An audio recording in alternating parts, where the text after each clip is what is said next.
இரண்டாவது கடினம் வேதத்தை முழுமையாய் புரிந்து கொள்வதற்கு என்னவென்றால், வேதம் எழுதப்பட்ட அல்லது வேதத்தின் சம்பவங்கள் நடந்த இடத்தில் உள்ள வித்தியாசங்கள். The second difficulty in understanding the Bible is the difficulty of geography. அதாவது வேதத்தின் சம்பவங்கள் எல்லாமே பெரும்பாலானவை எழுதப்பட்ட உலகத்தின் பகுதிகளை பார்ப்பீர்களானால், மத்திய கிழக்கு நாடு, எகிப்து, மத்திய திரை கிழக்கு நாடுகள் அல்லது மத்திய திரை கடல், மெடிட்டரேனியன் சீன்னு சொல்கிறாங்க பாருங்க, இந்த பகுதியில் தான் நடந்த சம்பவங்களை வேதம் நமக்கு எழுதி பெரும்பாலான பகுதிகளை நமக்கு எடுத்து கொடுக்கிறது. So when you read the Bible, you can understand that most of the incidents that were recorded in the Bible happened mainly in the Middle East, Egypt and Mediterranean.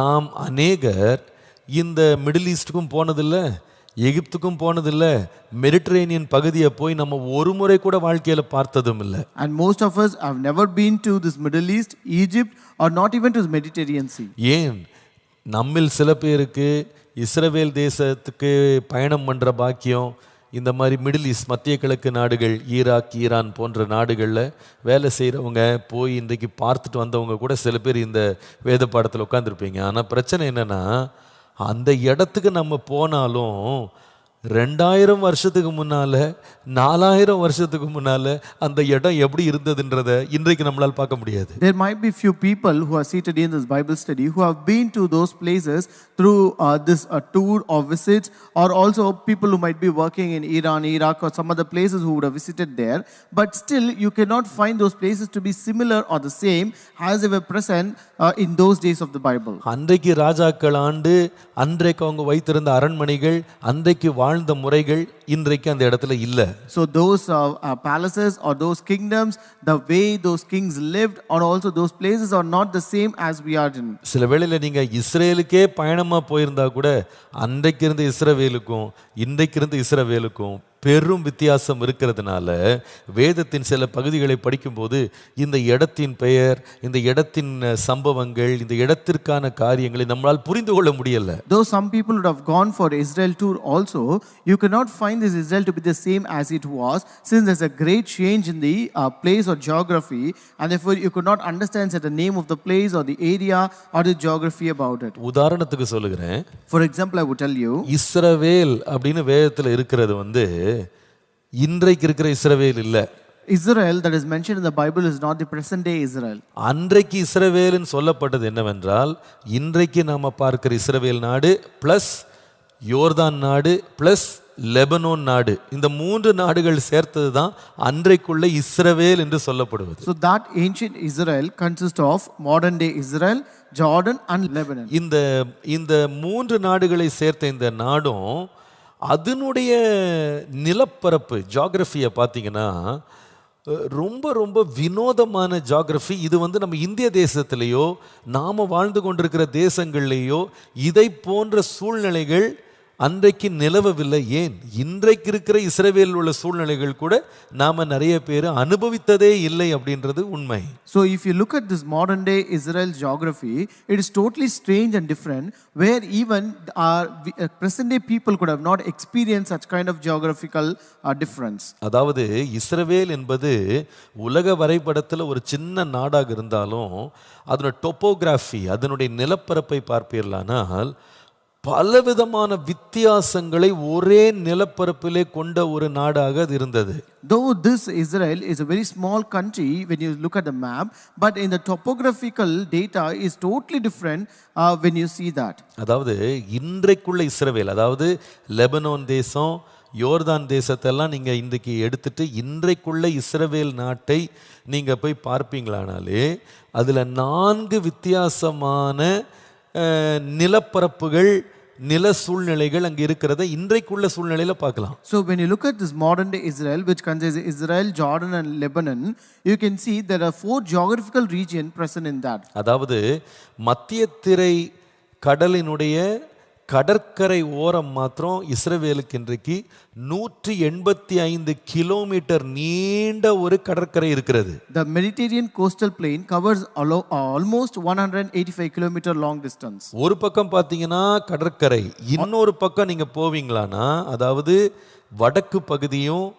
நடுமைய பகுதியின் இஸ்ரவேலின் தேசத்தின் நிலப்பரப்பை பார்ப்பீங்களானா அது அதிகமான மலைகள் குன்றுகள் நிறைந்த இடமாக இருக்கிறது. So on one side you have the coastal plain, but when you enter to this northern Israel in the central area, you can see it is full of hill regions.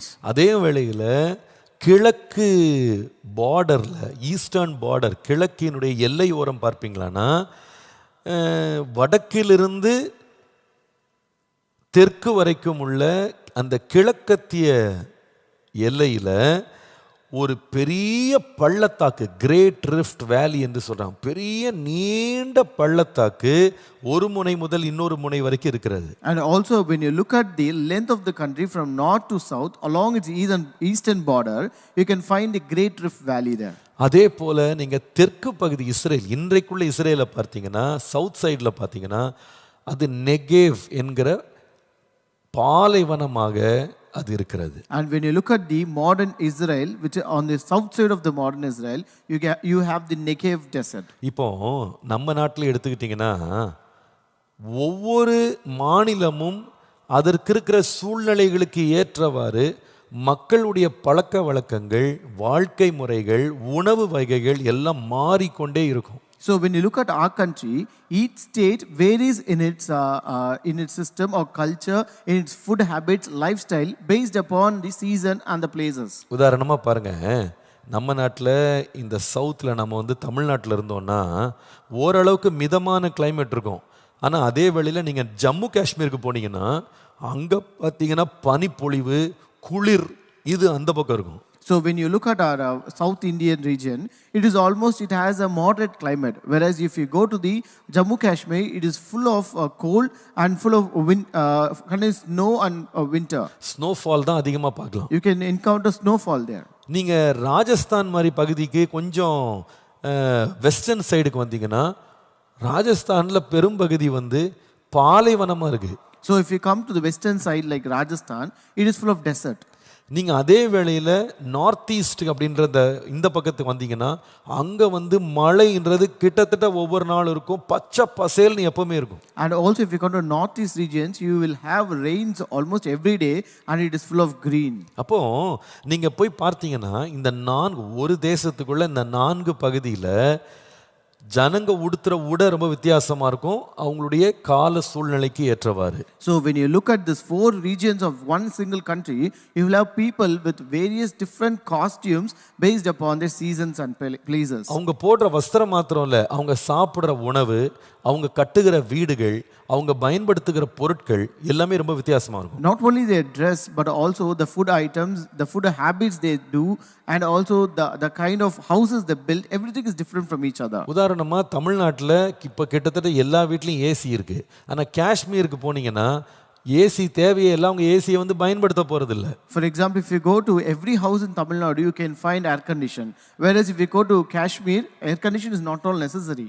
ஆகவே ஒவ்வொருவருடைய எண்ணங்கள், அவங்க தேவைகள், பழக்க வழக்கங்கள், கால சூழ்நிலைகள், நேர மாற்றங்கள் எல்லாமே வித்தியாசப்படும். So therefore everyone's food habits, their lifestyle, it all differs based upon the geography and the season they live in. அதாவது நல்ல தரை வந்து நல்ல தட்டையாக இருக்கிற பகுதிகள் இருக்குது பார்த்தீங்களா, ஃப்ளாட்டாக இருக்கிற மாதிரி ரீஜன்ஸ் இருந்தால் அங்கே ட்ராவல் பண்ணுற விதமே வித்தியாசமாக இருக்கும்.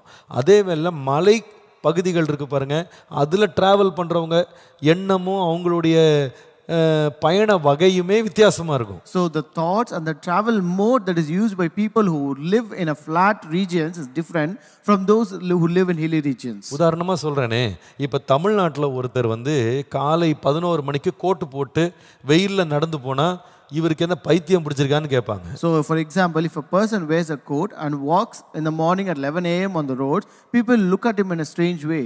என்னையா இந்த மாதிரி வெயில் காயுது, இதில் போய் கோட்டை போட்டு போடுறாரு, எப்படி உள்ள வேர்க்காம இருக்கும் இவருக்கு நினைப்போம். So we will think, say it's a hot summer and it's sweating a lot, but how come he is going this coat in this hot summer? ஆனால் நீங்கள் ஊட்டிக்கு போனீங்கன்னா காலையில் 11 மணி 1 மணிக்கெல்லாம் கோட்டு போட்டு போவாங்க அங்கே உள்ள locals. But if you go to Ooty and see, you can see those local people wearing coats even at 11 a.m. or 1 p.m. in the afternoon. இங்க இருக்கிறவங்க கோட்டு போட்டா அது வந்து அவங்களுக்கு வந்து லக்ஸுரி, அது வந்து பெரிய பிரம்மாண்டம். அங்க இருக்கிறவங்க கோட்டு போட்டா இட்ஸ் அ நெசசிட்டி, அது அவசியம் அப்படின்றது வித்தியாசப்படும். If people wear coat here, it is a luxury. Whereas if those people wear coat, that is their necessity. இது எதற்கு உங்களுக்கு உதாரணமா சொல்லுகிறேன்னா, இஸ்ரவேல் தேசத்துல 4 விதமான பகுதிகள், நிலப்பரப்புகள் இருக்கு. அந்தந்த நிலப்பரப்புல நடந்த சம்பவங்களை வேதத்துல படிக்கும்போது அந்த கண்ணோட்டத்தோடு நம்ம படிக்கலைன்னா, வேதம் ஏன் இந்த பொருளை, இந்த வகையை, இந்த வழக்கத்தை ஏன் இது எழுதியிருக்குன்றது நமக்கு புரியாது. So it's because this Israel has 4 geographic regions. So therefore, when all these 4 recorded in the Bible, and when you read those things happening in those places, you have to read in that perspective so that you can understand why it is written so, why this was used in that place, and what manner of things that were used, everything which you can understand easily. அதாவது வேதத்துல உதாரணத்துக்கு சொன்னா, சில இடங்களுக்கு வந்து ஜனங்க நடந்து போனாங்கன்னு இருக்கும், சிலதுக்கு வந்து கழுதை மேல ஏறி போனாங்கன்னு இருக்கும், சில இடத்துல வந்து ஒட்டகங்களை கூட்டு போனாங்கன்னு இருக்கும், சில இடத்துல குதிரைகளில் போனாங்கன்னு இருக்கும். ஏன் வித்தியாசமான மிருகங்களை ஒவ்வொரு இடத்துல யூஸ் பண்றாங்க அப்படின்றது நம்முடைய கணிப்புல பார்த்தா, ஓஹோ, ஒருத்தர் பணக்காரனா இருக்க அதை எடுத்துட்டு போறாரோ, ஒருவர் ஏழையா இருக்கிறதுனால எடுத்துட்டு போறாரோ நம்ம நினைக்கிறோம். So for example, if you read in the Bible, you can see people walking in certain places, people using donkeys for mode of transport, certain people using camels, and some people are also using some other modes. But on our perspective, when we see, we think that those people, few are rich, a few are poor, based upon the ideas that we read. ஏன்னா நம்ம வந்து குதிரையை நம்ம ஊர்ல பார்க்கும்போது அது ரொம்ப பணக்காரங்க தங்களுடைய திருமணங்கள்ல யூஸ் பண்றதுக்கு நம்ம அதை தான் பார்த்துருக்கோம், அந்த குதிரை யூஸ் பண்றது. It's because when we see horses in our places, we see only rich people use these horses in their weddings. நம்ம ஒட்டகத்தை பார்த்தோம்னா அதை வந்து ஏதாவது எக்ஸிபிஷன்ல, ஏதாவது விசேஷத்த இடங்கள்ல பிள்ளைகளை கூட்டிட்டு சுத்துற மாதிரி தான் பார்த்துருக்கோம். So we have seen only camels in many exhibitions where we take our children to look around. நம்ம கழுதையை பார்த்தோம்னா ஏதோ ஏழை வண்ணான் வந்து யூஸ் பண்ற ஒரு பொருள் நம்ம நினைக்கிறோம். So when we look at a donkey, we pity that only a washerman will use this donkey, and we have pity over him. ஆனா இஸ்ரவேலுடைய நிலப்பரப்புல இந்த கழுதையை பயன்படுத்துறவங்க, இந்த குதிரையை பயன்படுத்துறவங்க, ஒட்டகத்தை பயன்படுத்துறவங்க வேறு பல காரணங்களுக்காக பயன்படுத்தினாங்கன்றது நமக்கு புரியவே புரியாது, அந்த நிலப்பரப்பை நாம் அந்த சூழ்நிலையை புரிந்து கொள்ற வரைக்கும். So unless we understand the geographical data of this Israel, we cannot understand the reason why these Israel people used certain things or certain animals as a mode of transport. சில இடங்கள் வனாந்திரமா இருந்ததனால ஒட்டகங்கள் தான் அவங்க பயன்படுத்துவாங்க. Since certain places were desert, they have to use these camels. சில இடங்கள் ஒரு மலைப்பாங்கான இடம் இருக்கும்போது அதில் ஏறக்கூடிய வலிமை உள்ள ஒன்றே ஒன்று ஒட்டகம் கிடையாது, கழுதை அப்படின்றது அங்கே போனால் தான் நமக்கு தெரியும். If they have to climb up a hilly area, they cannot use this camel, but they have to use a more stronger animal, which is donkey. அப்போ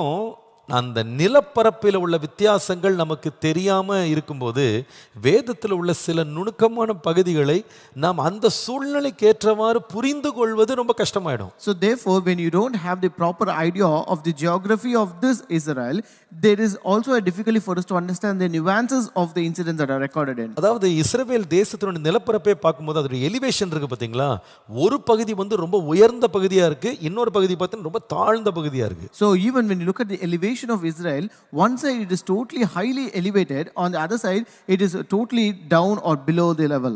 உதாரணமா சொல்ல போனா எருசலேம் பட்டணத்தை எடுத்துக்கொள்வீங்களானா, இந்த எருசலேம் நகரம் வந்து யூதாவின் மலைப்பகுதியில் இருக்கிறது.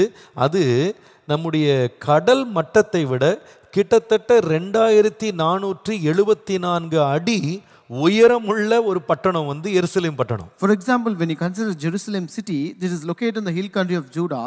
It is an elevation of 2474 feet above sea level.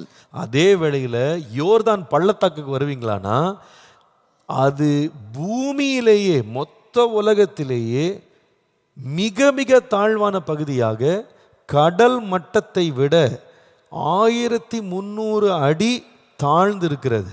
And again, when you come to the Jordan Valley, which is the lowest point in the entire world, which is at 1300 feet below sea level. யோர்தான் நதி அப்படின்றத நம்ம பைபிள்ல படிக்கும்போது இந்த யோர்தான் நதியை பற்றி நமக்கு முழுசா தெரியாது. When you read about Jordan River in the Bible, you know nothing or not the full thing about this Jordan River. ஏன்னா நம்ம அங்க போனதில்லை, அதை பார்த்ததில்லை, அதோடைய வடிவம் என்ன நமக்கு தெரியாது. Because we have not been to that place, we have not seen the river Jordan, and we don't know the entire structure of the river. இன்னொன்று, இன்றைக்கு நீங்க போனீங்கன்னா இதே யோர்தான் நதி 4000 வருஷத்துக்கு முன்னால இருந்தது போல இப்போ இல்ல. And again, if you go to the present day Israel, you cannot see this Jordan River to be the same as it was present 4,000 years ago. இந்த யோர்தான் நதி உதாரணத்துக்கு சொன்னா வடக்கு பகுதியில் உள்ள தான் என்கிற பகுதியிலிருந்து இது பொங்கி இது வடிந்து கீழே வருகிறது. So when you see this river Jordan, it flows southward from Dan into the north. அந்த வடக்கில் இருந்த தியான்ல இருந்து இது வழியும் போது அது ஆரம்பிக்கிற இடம் பார்த்தீங்கன்னா இந்த கடல் மட்டத்தை விட 500 அடி உயரமான பகுதியிலிருந்து அது கீழே இறங்குது. So when it flows from south, it is almost 500 feet above sea level. இந்த யோர்தான் நதியின் தண்ணீர் வந்து ஒரு குளமாக மாறுகிறது. அதுதான் இந்த லேக் டைபீரியஸ் என்று சொல்லுகிறது. நம்ம வேதாகமத்தில் படிக்கும்போது கலிலேயா கடல்னு சொல்கிறோம் பாருங்க, அது கடல் கிடையாது. இந்த யோர்தான்லேருந்து வர்ற தண்ணி சேர்ந்து வருகிற மிகப்பெரிய ஏரி தான் இந்த கலிலேயா கடல். ஆனால் பெரிய ஏரி அது. So as this Jordan River flows southward from Dan, it actually falls into Lake Tiberias, which is actually known as the Sea of Galilee present in the Bible, which is not the actual sea, but it is a big lake. அப்போ நீங்கள் அதை கடல்னு பார்த்தீங்கன்னா அது கடல் கிடையாது, மிகப்பெரிய ஏரி. கண்ணு கட்டுற தூரம் வரைக்கும் நாங்கள் போயிருக்கிறேன், கண்ணு கட்டுற தூரம் வரைக்கும் தண்ணி இருக்கும்.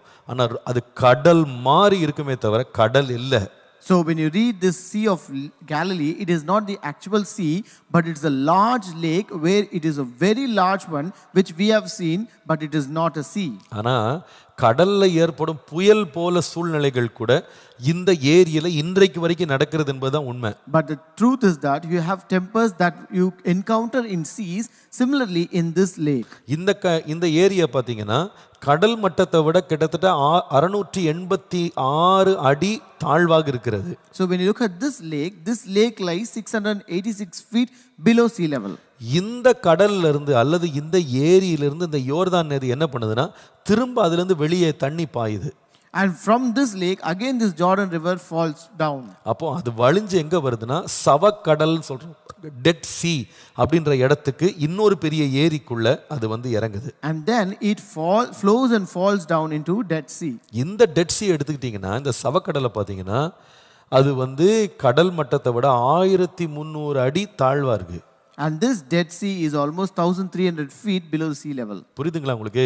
இதெல்லாம் நம்ம நிறைய வேளை இது நமக்கு தெரியாததுனால அதனுடைய சாராம்சம் அதனுடைய அழுத்தம் நமக்கு இன்றைக்கு நம்முடைய சூழ்நிலையில புரிந்து கொள்ள முடியல. So just because we don't have idea about these things, we could not understand the nuances or the actual essence of the content present in the Bible. அதே போல இஸ்ரவேலுடைய கால சூழ்நிலைகள் கிளைமேட் எப்படி இருக்கும்னு நம்மளால கணிக்க முடியல. And also we cannot assume the climatic conditions of Israel. ஏன்னா நம்ம அங்க வாழ்ந்தது இல்ல. Because we have never lived there. அதாவது நீங்க போய் துபாய்ன்றது இந்தியாவில இருந்து பார்த்தா அப்பா அதனுடைய கட்டிடங்கள் எல்லாம் பார்த்து அதனுடைய படங்கள்லாம் பார்க்கும்போது அப்பா இது பரலோகம் நினைச்சிட்டு நிறைய பேர் நினைச்சிட்டு இருக்காங்க. So when you look at Dubai in all the pictures and images, you see when you look at those buildings and other places, you see that to be like a heaven to everyone. ஐயோ துபாய்க்கு எப்படியாவது ஒரு முறை போயிரணும்னு நினைக்கிறாங்க நிறைய பேர். Many people think that they should go to Dubai at least once. ஆனா நீங்க துபாய்க்கு போய் பாருங்க அப்போ உங்களுக்கு தெரியும். But if you go to Dubai and see, then you will know it. நீங்க படத்துல பார்க்குற மாதிரி அந்த நாடு கிடையாது. That country is not the same as you see in the pictures. நீங்க பார்க்குற கட்டடங்கள் இருக்கு அப்படின்றதுல சந்தேகம் இல்ல. There is no doubt those buildings are present. ஆனா நேர்ல போனவங்களுக்கு தெரியும் பாஸ்டர் வெயில் தாங்க முடியல பாஸ்டர், மத்தியான வேளையில 50 டிகிரி 55 டிகிரி கார் டயர் எல்லாமே உருகி போற மாதிரி வெயில் அங்க இருக்கு. காலையில ஒருத்தனும் வெளியே போக முடியாது. So people who have been to Dubai will say it is totally a very hot place where you have encounter almost 50 degree or 55 degrees Celsius in the afternoons, and where even the tires of the tires of the cars will start melting. அதாவது இத தூரத்துல இருந்து பார்க்கும்போது நிறைய பேர் என்ன திட்டம் போடுவாங்க தெரியுமா? காலை 9 மணிக்கு கிளம்பணும், 10 மணிக்கு இங்க சுத்தி பார்க்கணும், 12 மணிக்கு இங்க. இதை வச்சு யோசிக்கிறாங்கன்னா சென்னையில் இப்படி தானே சுத்துவோம், நம்ம ஊரில் இப்படி தானே சுற்றுவோம்னு நினைப்பாங்க. ஆனால் அங்கே போனீங்கன்னா அவங்க சொல்லுவாங்க ஏங்க இதுக்கு மேலே நீங்கள் வெளியில் இருந்தீங்க வருத்தரும் இந்த வெயில், அதனால இந்த டைமே நீங்கள் மாற்றி யோசிக்கணும்னு சொல்லுவாங்க. So people from here will have a plan that you have to start from 9 o'clock, you have to go to this place to 10, and again from here to there at 11 o'clock. But when you go there, people will say, see, you cannot travel any more than this time, because then it will the summer will be so hot, then you will be fried out. இங்கே வந்து நமக்கு மழை காலம் வெயில் காலம் இதெல்லாம் இருக்கு. அங்க போனீங்கன்னா மழை அப்படின்றது அத்தி பூத்தது போல வரும். So here you have a rainy season or summer season, but there rains are very rare. உதாரணமாக நீங்க இஸ்ரவேல் நாட்டை எடுத்துக்கிட்டீங்கன்னா, For example, if you consider Israel, இவங்களுக்கு தெற்கு பகுதி, அந்த நாட்டினுடைய தெற்கு பகுதி பார்த்தீங்கன்னா ஒரு வருஷத்துக்கு 1 இன்ச் மழை தான் பெய்யும். so the south side of Israel will have a rain of only 1 inch per year. அதே வேளையில இஸ்ரவேலின் வடக்கு பகுதிக்கு போனீங்கன்னா ஒரு வருஷத்திற்கு 44 இன்ச் மழை பெய்யும். But if you go to the northern side of Israel, it is almost 44 inches of rainfall every year. அப்போ வடக்கு பகுதியில் இருக்கிற மக்களுடைய வழக்கம் வேற மாதிரி இருக்கும், தெற்கு பகுதியில் இருக்கிற மக்களுடைய வழக்கம் சூழ்நிலைகள் வேற மாதிரி இருக்கும். Therefore, the lifestyle of the people living in the north will be totally different from the people living in the south side. அப்போ வடக்குல ஒரு சம்பவம் நடக்கு அப்படின்னா அதனுடைய பின்னணி வேற, தெற்குல வேற சம்பவம் நடக்குன்னா அதுடைய பின்னணி வேற. Therefore, if an incident happens on the northern side, the background of that incident is different when you compare with the incident that happened on the south side. அதே போல ஒவ்வொரு பகுதி வித்தியாசமான கால சூழ்நிலைக்கு ஏற்றவாறு மக்கள் சாப்பிட்ட சாப்பாடும் ரொம்ப வித்தியாசமா இருக்கும். And also the food habits and diets also varies from from people to people based on the seasons. உண்மையா இல்லையா? It's true, right? அவங்க போடுற வஸ்திரங்கள் ரொம்ப டிஃபரெண்டா இருக்கும். Their dressing style is also totally அவங்களோட different. பயண விதங்கள் வித்தியாசமா இருக்கும். Their modes of transport is different. நாம நினைச்சுக்கிறோம் இஸ்ரவேல் முழுவதுமே ஒரே மாதிரி வஸ்திரம் போடுவாங்க, இஸ்ரவேல் முழுவதுமே ஒரே மாதிரி சாப்பிடுவாங்க. இல்ல. We think that the entire Israel will wear the same kind of costume, they will eat the same kind of diet and food items. அதாவது சில மக்கள் இந்த கலிலேயா கடல் ஓரமா வாழ்றவங்க எல்லாம் அதிகமா சாப்பிடுறது மீன். So people who live on the coastal side or by the Sea of Galilee, they eat fish. அதே வேளையில இந்த கடல் பகுதி, தண்ணீர் பகுதி இல்லாம வறண்ட பகுதிகள் இருக்காங்க பாருங்க, அவங்க எல்லாம் அதிகமா சாப்பிடுறது மாடு அல்லது மாட்டுக்கறி அல்லது ஆட்டுக்கறி. So also people who live on the lands or dry areas, they eat all these meat and also sheep and goat. அப்போ அதே போல இன்னொரு பகுதி பார்த்தீங்கன்னா பயங்கர செழிப்பா இருக்கும், நல்ல விளைச்சல் இருக்கும். அங்க இருக்கிறவங்க பார்த்தீங்கன்னா நல்ல பழ வகைகள், காய்கறி வகைகள், நல்ல நட்ஸ் இதெல்லாம் சாப்பிட்றவங்க அந்த பகுதியில் இருப்பாங்க. On one side it will be very prosperous, it is a green vegetation where people will eat nuts, lentils and all kinds of fruits and vegetables. இது எப்படி இருக்குன்னு சொன்னா, நீங்க எந்த அரபு நாடுகளுக்கு போனாலும் யார் வீட்டுக்கு போனாலும் எடுத்துட்டு வந்து வைக்கிறதுன்னா டேட்ஸ் வைப்பாங்க. நம்ம ஊர்ல அதெல்லாம் வைக்க மாட்டோம். This is like when you go to any Arabian houses, you will have dates that is kept for you, which is not our custom. ஏன்னா நமக்கு இங்க டேட்ஸ் ரொம்ப விலை உயர்ந்தது, அங்க எல்லா இடத்துலயும் டேட்ஸ் கிடக்கும். It's because dates are expensive here, whereas there you will get dates everywhere. அப்போ இந்த நிலப்பரப்பை நாம கரெக்டா விளங்கி கொள்ளலன்னா சில சம்பவங்கள் ஏன் இதை திரும்ப திரும்ப சொல்லுது, ஏன் இதுக்கு ரொம்ப முக்கியத்துவம் கொடுக்குதுன்றது நமக்கு புரியவே புரியாது. So if you don't understand the geography of this Israel, you cannot understand why this incident is said many times or why this incident is cited here. சரி, இப்போ 2 காரியங்கள் என்ன கடினம் இருக்கு. ஒரு சாமானிய மனுஷன் பைபிள் படிச்சா அதோட முழு சாராம்சத்தை புரிஞ்சு கொள்ள முடியாம நம்ம கஷ்டப்படுறது. சில பேர் நம்ம கஷ்டப்படுறோனே தெரியாமலே படிச்சிட்டு இருப்போம். இது ஒரு வேதனை. So some people also read the Bible not knowing that they have the difficulty in reading the Bible. சில பேருக்கு இந்த டிஃபிகல்ட்டி இருக்குன்னே தெரியாம ஓஹோ நம்ம இது ரொம்ப சாதாரணமா படிக்கிறோம்னு நினைச்சிட்டு இருக்கோம். ஆனா அதுக்குள்ள பல நுணுக்கங்கள் இருக்கும். So some people are not aware that they have this difficulty in understanding the Bible and they keep reading on, but there are certain nuances present in that. சரி.